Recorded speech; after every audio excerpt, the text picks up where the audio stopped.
We're talking to Iolanda, who's representing Portugal at the Eurovision with the song Grito. First, congratulations on one of the most dramatic songs of the contest. How have the rehearsals been going? The rehearsals have been going very well. We've started yesterday. We arrived yesterday and we went straight to rehearsals. It's been amazing to be in that stage. It's crazy. It's so big. I thought it was bigger, but because I think I was imagining a never-ending stage while I was dreaming. And I felt very comfortable. The team is amazing. I'm enjoying a lot. We're enjoying the city now for a bit. And it's been an amazing journey so far. Great. Let's look a little bit about your backstory. I think you come from a very musical family. Both parents Yeah. were musically active. How did that Yeah. influence you as a child?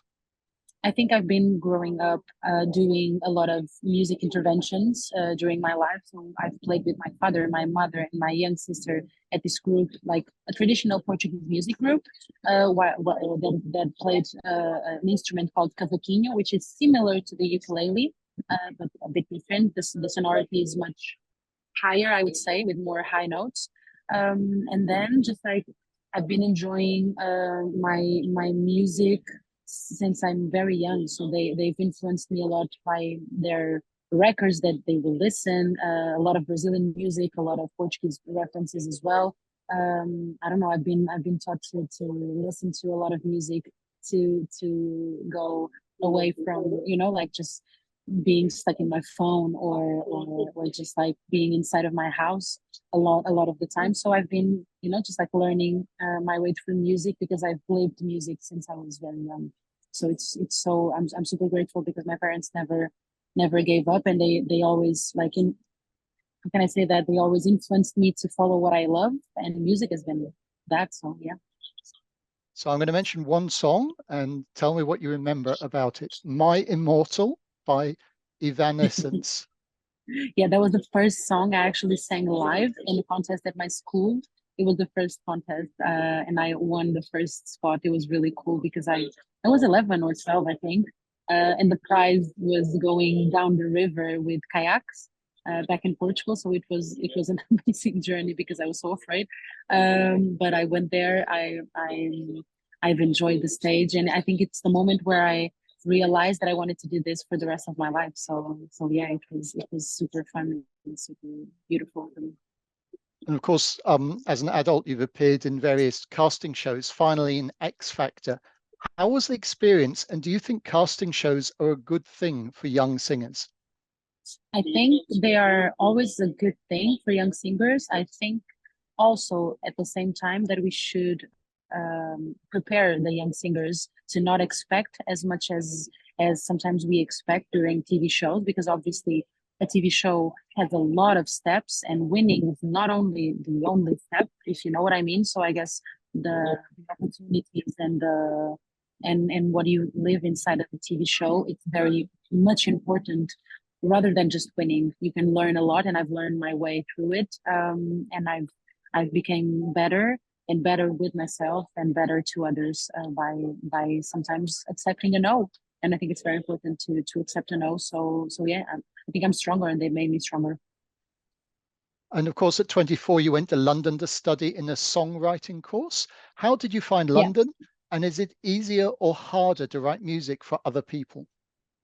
Ooh, I think London for me it's one of the most fun cities that I've lived in. But at the same time, I was working and studying, so I've lived a different part of London, a different view of London. But I've had time to visit a lot of things. I had time to like enjoy the culture, the multicultural vibe that London has, and it's super rich. So I think also in my music, I was writing my EP at the time, starting to write my own songs as well. So going to London just enriched the versatility of my songs and my sound.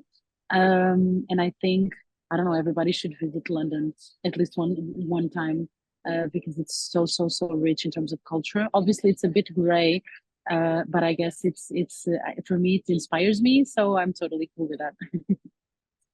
Talking about your sound, I understand you sometimes use old analog technology like dictaphones when Yeah. composing music. How does that work?